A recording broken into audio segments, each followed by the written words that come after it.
बनती तो एससी और एसटी तो बना और डीएनटी आज तक नहीं बना।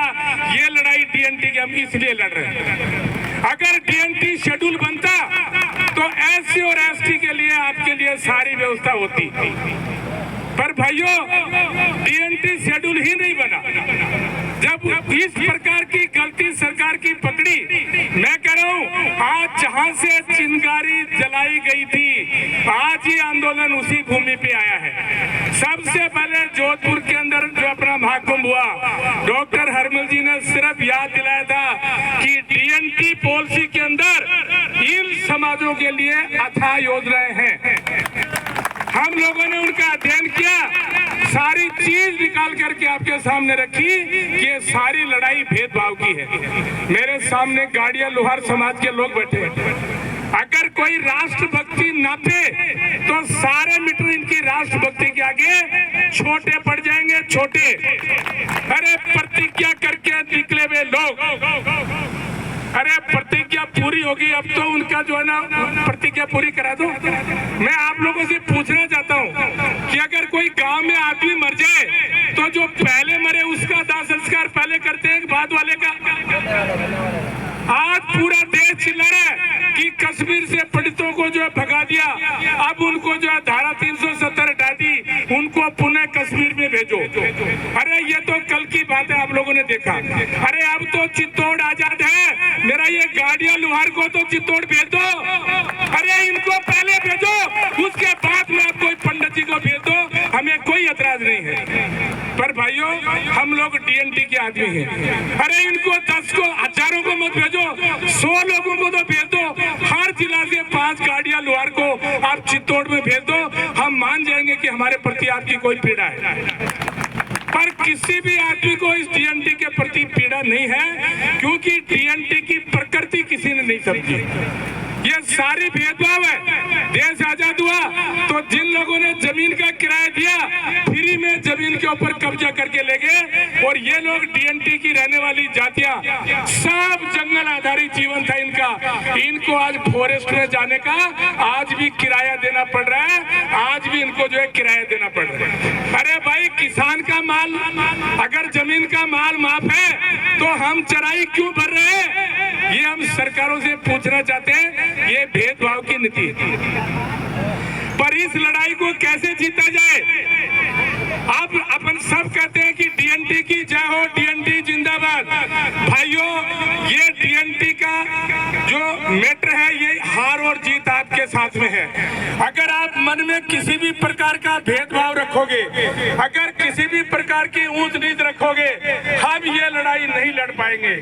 इस प्रजातंत्र में जिसके कारण में राशन कार्ड में नाम ज्यादा है, सरपंच उसको दूर से राम राम बोलता है। ये लाल सिंह साहब ने आपके राशन कार्ड में डीएनटी की 42 जातियों का नाम लिखा दिया है, और हम डीएनटी पे नहीं रुके हैं। अरे वंचित और भूखे की पीड़ा भूखा जानता है। ये मौजूदा आरक्षण प्रणाली के अंदर एससी हो, एसटी हो, ओबीसी हो, ये बड़े बड़े तालाब बने, उसमें मगरमच्छ पैदा हो गए हैं। जब उसमें दाना डालते हैं तो सब अगाड़ी जाते हैं, सारा राशन वो बड़े मगरमच्छ खाते हैं, छोटी छोटी मछलियों को उनका कोई हिस्सा नहीं मिलता है। वो सब हमें कहते हैं कि हमारे भाई हो, हमारे दोस्त हो, पर जब हम बंटवारे की बात करते हैं सब उठ के चले जाएंगे, सब उठ के चले जाएंगे। आज हमारी यही लड़ाई है कि हमें हमारी प्लेट में हमारे हिस्से का भोजन थोड़ा दे दो, पर हमें इन सींग वाले बैलों से अलग भोजन दे दो।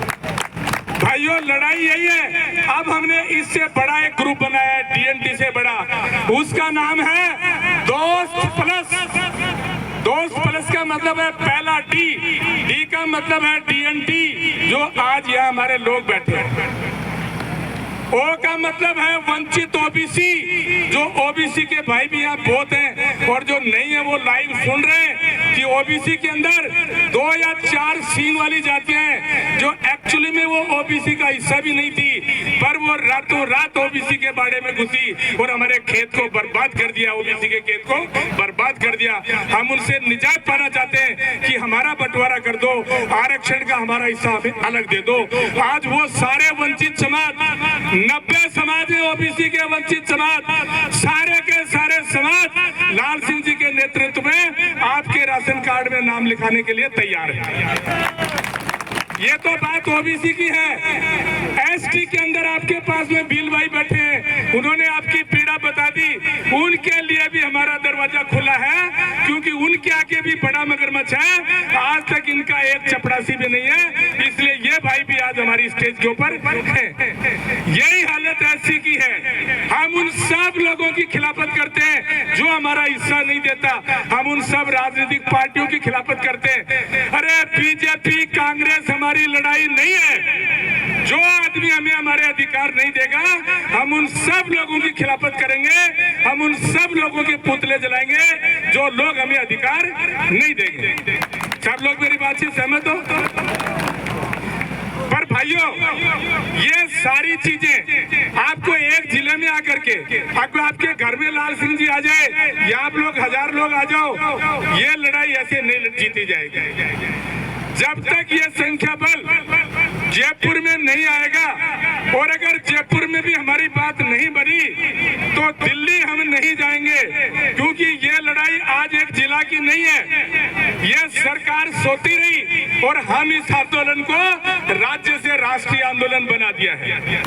1 तारीख को जयपुर में आने वाले 1 जुलाई को उस स्टेज के ऊपर भारत के तमाम राज्यों के डीएनटी के प्रतिनिधि होंगे और तमाम 2+ के प्रतिनिधि होंगे।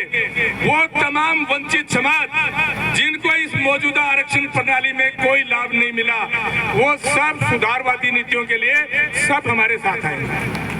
इसके अलावा भी बहुत से लोग हैं जो चाहते हैं कि देश में प्रजातंत्र होना चाहिए। भाइयों, फिलहाल देश में प्रजातंत्र नहीं, ये अलपतंत्र है, अलपतंत्र।